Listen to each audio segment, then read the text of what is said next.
El Teatro Jorge Negrete estaba lleno hasta el último asiento aquella noche de 1952. No por ironía, sino porque así era México entonces, un país que necesitaba héroes y que los tenía, dos al mismo tiempo, sentados a unos metros de distancia, fingiendo no mirarse. Era la entrega de un reconocimiento de la ANDA, el sindicato de actores que el propio Jorge Negrete había fundado años atrás, y todo el cine nacional estaba ahí, vestido de gala, esperando ver lo que pocos se atrevían a decir en voz alta que estaban esperando ver. Pedro Infante llegó tarde, como solía hacerlo, con esa sonrisa que parecía no pedirle perdón a nadie. Se sentó en la segunda fila. Jorge Negrete, en la primera, no volteó. Los fotógrafos ya habían aprendido que entre esos dos hombres convenía mantener la cámara lista en todo momento, porque algo siempre estaba a punto de ocurrir, aunque nadie supiera exactamente qué. Llegó el momento de las palabras finales, el cierre protocolario donde los grandes nombres del cine mexicano se saludaban frente a las cámaras como gesto de unidad para la prensa. Negrete subió al podio. Habló de la hermandad del gremio, de los actores que habían levantado una industria desde la nada, de los nombres que el público recordaría por generaciones. Y entonces, mirando directamente hacia la segunda fila, extendió la mano hacia Pedro Infante. El salón completo dejó de respirar. Era el gesto que todos habían estado esperando, la reconciliación pública entre los dos ídolos más grandes que había producido el cine en español, el charro cantor y el ídolo de las multitudes. Las dos voces que llenaban cada cine de México y cada radio de Latinoamérica. Bastaba con que Pedro se levantara y caminara los 5 metros que lo separaban del escenario. Pedro Infante no se movió. Se quedó sentado, la espalda recta, los ojos fijos en Jorge Negrete con una calma que resultaba más perturbadora que cualquier grito. Pasaron 3 segundos. 5. 10. La mano de Negrete seguía extendida en el aire, sostenida con la dignidad forzada de un hombre que empezaba a comprender, frente a cientos de testigos, que esa mano no iba a ser tomada. Alguien en el fondo del teatro dejó caer un programa al piso y el sonido se escuchó como un disparo. Antes de seguir, me gustaría saber desde dónde nos escuchas. Y si te gustan este tipo de historias del cine de oro mexicano, dale like y suscríbete, porque lo que pasó después de esa noche tardó años en explicarse. Y la respuesta no llegó hasta después de que uno de los dos ya no estaba vivo para escucharla. Jorge Negrete bajó la mano. Lo hizo despacio, sin perder la postura, con esa disciplina militar que lo había hecho famoso desde sus primeras películas de charros. Sonrió hacia las cámaras, dijo algo sobre que el cine mexicano siempre encontraría la manera de salir adelante, y cerró el evento como si nada hubiera ocurrido. Pero todos los que estaban ahí sabían exactamente lo que habían visto, y en los días siguientes los periódicos de espectáculos no hablarían de otra cosa. Lo que nadie en ese teatro sabía, lo que ni siquiera los reporteros más cercanos a ambos lograron descifrar entonces, era que ese desplante no había nacido esa noche. Había nacido años antes, en los pasillos del propio sindicato que Negrete dirigía con mano de hierro, en una decisión que afectó a alguien a quien Pedro Infante quería proteger más que a su propia carrera. Para entender lo que pasó en ese teatro hay que volver a 1943, al año en que ambos hombres parecían destinados a ser hermanos de oficio y no rivales. Jorge Negrete ya era el charro cantor, la voz que México escuchaba en la radio antes de dormir, el hombre que había llevado el cine nacional a Hollywood con traje de gala y pistola al cinto. Pedro Infante apenas empezaba, un muchacho de Mazatlán con una voz que todavía no sabía del todo lo que podía hacer, pero que ya hacía llorar a las taquilleras de los cines de barrio. Negrete lo recibió con una generosidad calculada, la de un rey que reconoce a un príncipe pero nunca olvida a quien lleva la corona. Le abrió puertas, lo presentó con productores, le dio consejos sobre cómo plantarse frente a una cámara sin parecer un actor de teatro perdido en otro mundo. Por un tiempo, en los foros de los estudios Churubusco, los llamaban los dos gallos, y la prensa los fotografiaba juntos como prueba de que el cine mexicano tenía más de un sol. Pero el público empezó a decidir algo que ninguno de los dos podía controlar. Pedro Infante, con su sonrisa de barrio y su forma de cantar que parecía salir directamente del pecho sin pasar por ningún filtro de elegancia, comenzó a llenar más cines que el propio Negrete. Las mujeres no gritaban su nombre, lo susurraban, como algo prohibido y cercano a la vez. Los hombres lo veían como uno de ellos, alguien que también había cargado costales, que también sabía lo que era no tener dinero para el camión. Negrete, que había construido su imagen sobre la elegancia, el rango militar honorario, la hacienda y el orgullo nacionalista, empezó a sentir algo que jamás había sentido en una pantalla, que alguien le pisaba la sombra. Y lo que hizo con ese sentimiento no fue gritarlo. Fue guardarlo, como guardaba todo, dentro de la disciplina de hierro que aplicaba a cada aspecto de su vida. En 1944 Negrete fundó la Asociación Nacional de Actores, la ANDA, y se convirtió en su primer secretario general. Fue un acto genuino de defensa gremial, eso nadie lo discute, pero también le dio algo más: control. Control sobre quien trabajaba, sobre quien recibía contratos protegidos, sobre quien podía o no aparecer en determinadas producciones según su estatus dentro del sindicato. Y ahí, en ese poder recién adquirido, comenzó a tejerse la herida que ninguno de los dos mencionaría jamás en público. Antes de seguir, déjame decirte algo que pocos recuerdan: ninguno de los dos hombres odiaba al otro al principio. Lo que pasó entre Pedro Infante y Jorge Negrete no fue un odio instantáneo, fue una grieta que se fue abriendo decisión tras decisión, hasta que se volvió imposible de cerrar sin que alguien sangrara primero. La grieta tuvo nombre, aunque durante décadas nadie quiso pronunciarlo en entrevistas. Se llamaba Lupita Torrentera, una joven actriz de carácter que había llegado a la ANDA buscando lo que cualquier actor de aquella época buscaba: papeles, protección sindical. Una oportunidad de no desaparecer entre los cientos de rostros nuevos que llegaban a la Ciudad de México con un sueño y sin nada más. Pedro Infante la conocía. No de manera romántica, como insinuarían después los periódicos amarillistas, sino de una forma más simple y más profunda. La conocía porque venía del mismo lugar que él, del mismo tipo de pobreza, del mismo tipo de promesas rotas que el cine mexicano repartía a manos llenas y rara vez cumplía. Pedro la trataba como se trataba a una hermana menor, le conseguía pequeños papeles, hablaba bien de ella frente a los directores que respetaban su palabra. En 1947, Lupita presentó una queja formal ante la ANDA contra un productor poderoso, acusándolo de incumplimiento de contrato y de un trato que rozaba el abuso de poder. Era exactamente el tipo de caso para el que existía el sindicato. Jorge Negrete, como secretario general, tenía la autoridad para intervenir, para presionar al productor, para proteger a una actriz sin influencias frente a un hombre con todas ellas. No lo hizo. El productor en cuestión era uno de los principales financiadores de las películas de Negrete. La queja de Lupita se enfrió en los archivos del sindicato, se diluyó entre procedimientos y reuniones que nunca llegaban a ninguna conclusión, hasta que finalmente fue retirada, no porque ella quisiera, sino porque dejó de tener trabajo en cualquier estudio que tuviera relación con ese productor. Su carrera, apenas iniciada, terminó antes de tener oportunidad de existir. Pedro Infante se enteró meses después, cuando ya no había nada que hacer. Fue a buscar a Negrete personalmente, en uno de los pocos encuentros entre ambos que alguna vez se documentó con cierto detalle gracias al testimonio de un asistente de producción que estuvo presente. No hubo gritos.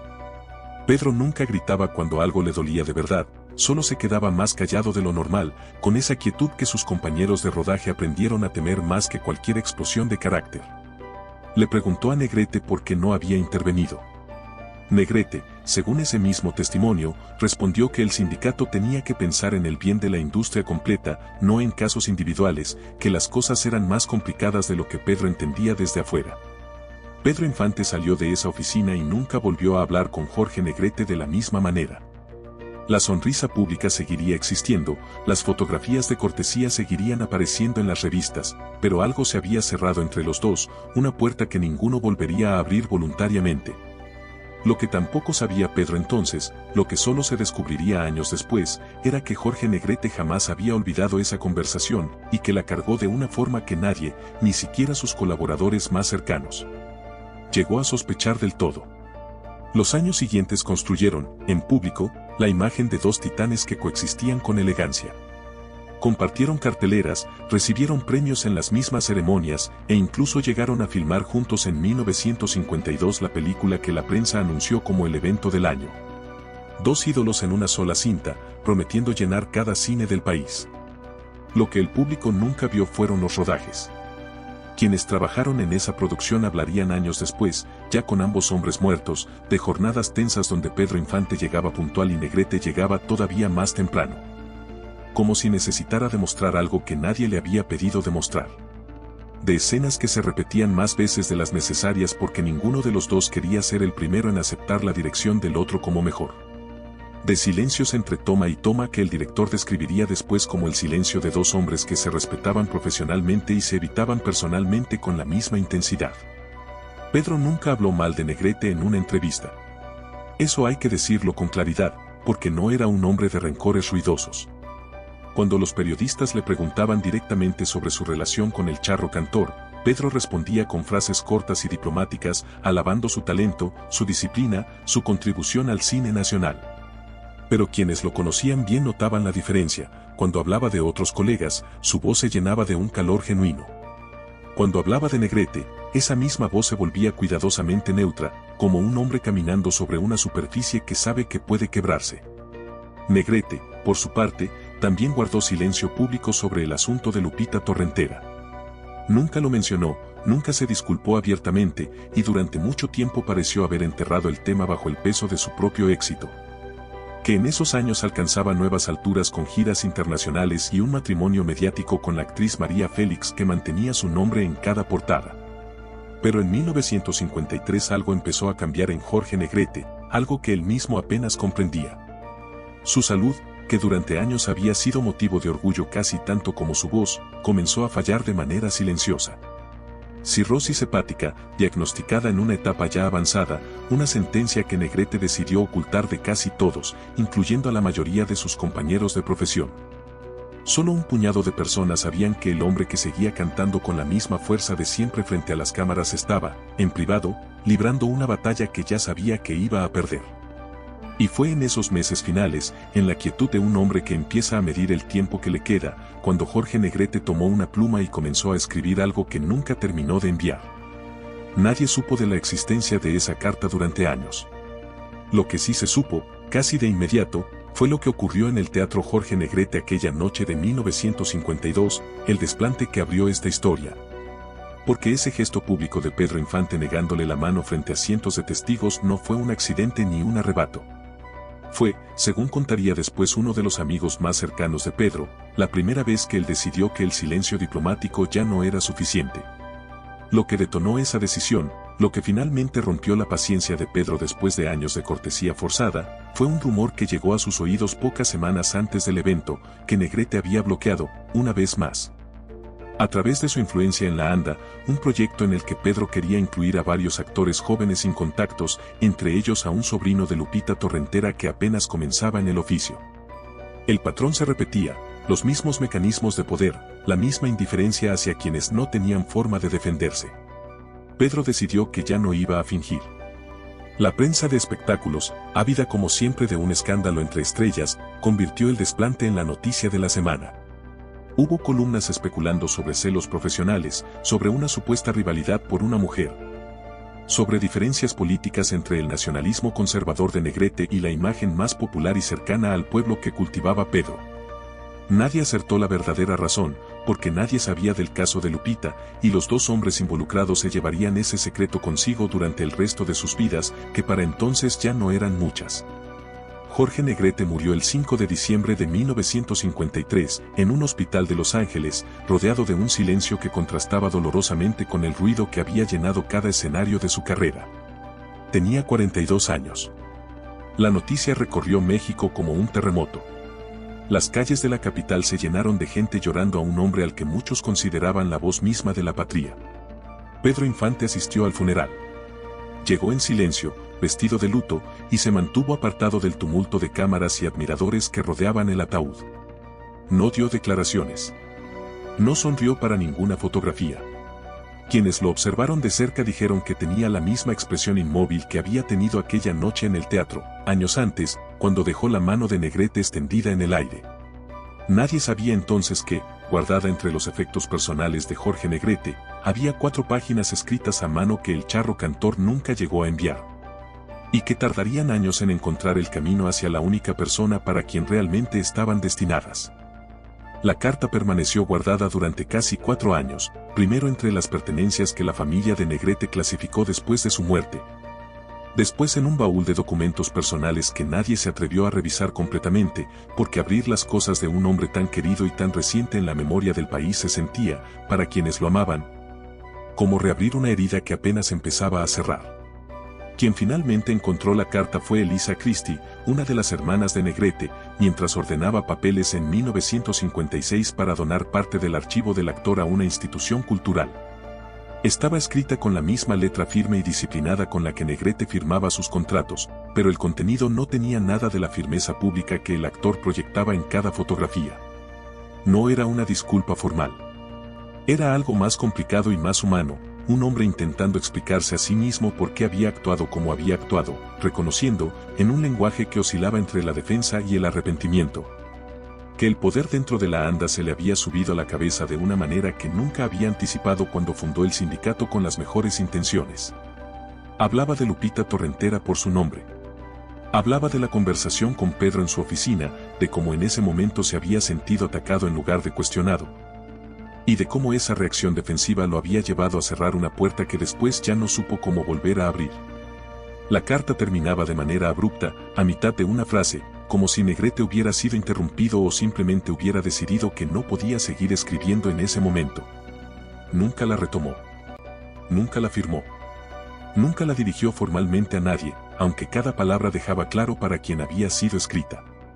Elisa Christie dudó mucho tiempo sobre qué hacer con ella. Por un lado, sentía que exponer las palabras privadas de su hermano, especialmente unas tan vulnerables, sería una traición a su memoria. Por otro, sabía que Pedro Infante seguía cargando, en la opinión pública y probablemente también en privado, el peso de haber sido el hombre que humilló a Jorge Negrete frente a todo México sin que nadie entendiera por qué. Durante meses no hizo nada. Guardó la carta de nuevo, esta vez en un lugar donde pudiera encontrarla cuando estuviera lista para decidir. Lo que no sabía entonces, lo que nadie podía saber, era que el tiempo para tomar esa decisión se estaba agotando de una forma que ella jamás hubiera podido imaginar. Pedro Infante, mientras tanto, vivía los años más intensos y también más cargados de su carrera. Después de la muerte de Negrete, se había convertido, sin proponérselo del todo, en el ídolo indiscutible del cine mexicano, el hombre que cantaba, actuaba y volaba aviones con la misma pasión desbordada. Porque la aviación no era para Pedro un pasatiempo decorativo sino una obsesión genuina que había cultivado desde joven. Quienes trabajaron con él en esos años notaron algo que pocos se atrevieron a poner en palabras entonces, que Pedro parecía estar en una carrera constante contra algo que no terminaba de nombrar. Aceptaba más proyectos de los que cualquier persona razonable podía sostener. Volaba entre rodajes en su propio avión, cruzando el país de un foro a otro con una urgencia que sus colaboradores describían como admirable y preocupante a la vez. En privado, según contarían después algunas personas cercanas, Pedro seguía pensando en Jorge Negrete más de lo que cualquiera hubiera imaginado dado el distanciamiento público entre ambos. No lo mencionaba con rencor. Lo mencionaba, en las pocas ocasiones en que lo hacía, con una mezcla extraña de respeto y pesar, como un hombre que sabe que dejó algo sin resolver y que ya no tiene manera de resolverlo. Porque la otra persona involucrada ya no está para escuchar ninguna conversación pendiente. Hay quienes afirman que Pedro, en los meses previos a su propia muerte, comentó en privado que le hubiera gustado decirle algo a Negrete antes de que muriera, aunque nunca especificó exactamente qué. Tal vez una explicación más completa de por qué había actuado como actuó aquella noche en el teatro. Tal vez simplemente un reconocimiento de que, más allá de todo, habían sido dos hombres que se admiraban profesionalmente incluso cuando no podían perdonarse personalmente. El 15 de abril de 1957, Pedro Infante murió en un accidente de aviación en Mérida, Yucatán, cuando la avioneta que pilotaba se desplomó poco después de despegar. Tenía 39 años. El país entero se detuvo de una manera que solo se detendría una vez más, años después, ante otra muerte igualmente repentina e igualmente devastadora. Elisa Christie, al enterarse de la noticia, sintió que el tiempo que había estado esperando para decidir qué hacer con la carta de su hermano se había terminado de la peor manera posible. El hombre para quien esas palabras habían sido escritas ya no estaba vivo para leerlas. O al menos eso fue lo que ella creyó durante los siguientes meses, hasta que descubrió que la historia todavía tenía una vuelta más que dar. María Luisa León, la esposa de Pedro Infante, había guardado durante años los efectos personales más íntimos de su esposo, incluyendo correspondencia que Pedro jamás compartió públicamente y que ella decidió proteger del escrutinio mediático que siguió devorando cada detalle de la vida del ídolo incluso después de su muerte. En 1958, casi un año después de la tragedia de Mérida, Elisa Christie contactó a María Luisa a través de un conocido común del medio artístico. Una de esas figuras que conocían a todos y a quienes todos confiaban secretos que no confiarían a nadie más. Le explicó, con la cautela de alguien que no sabe si está haciendo lo correcto, que tenía algo que pertenecía, en cierto sentido, a la memoria compartida de ambos hombres. Y que después de mucho pensarlo había decidido que la familia de Pedro merecía conocerlo, aunque Pedro ya no pudiera leerlo con sus propios ojos. El encuentro entre las dos mujeres ocurrió en privado, sin periodistas, sin fotografías, en la sala de la casa que Pedro y María Luisa habían compartido. Elisa le entregó la carta, todavía sin terminar, todavía con esa frase cortada a la mitad que Jorge Negrete nunca llegó a completar. María Luisa la leyó en silencio, según el único testimonio que sobrevivió de ese encuentro, dado años después por una persona de confianza de ambas familias. Lo que la carta revelaba, finalmente, era algo que cambiaba por completo la historia que el público había construido durante años sobre el desplante en el teatro. No había sido un capricho de Pedro Infante, ni una rivalidad mezquina entre estrellas, ni un asunto de celos profesionales o de mujeres, como tantas veces se especuló en las revistas de la época. Había sido la respuesta silenciosa de un hombre que había intentado defender a alguien sin poder y que se había encontrado con la indiferencia del hombre más poderoso de su gremio. Y la carta también revelaba algo más, algo que quizás resultaba todavía más conmovedor, que Jorge Negrete, en los últimos años de su vida, había llegado a comprender exactamente lo que había hecho mal y había intentado, aunque fuera demasiado tarde y de manera incompleta, hacer las paces con ello en privado, aunque el orgullo y después la enfermedad le impidieron terminar lo que había empezado a escribir. María Luisa guardó la carta junto con las pertenencias más íntimas de su esposo. Nunca la hizo pública.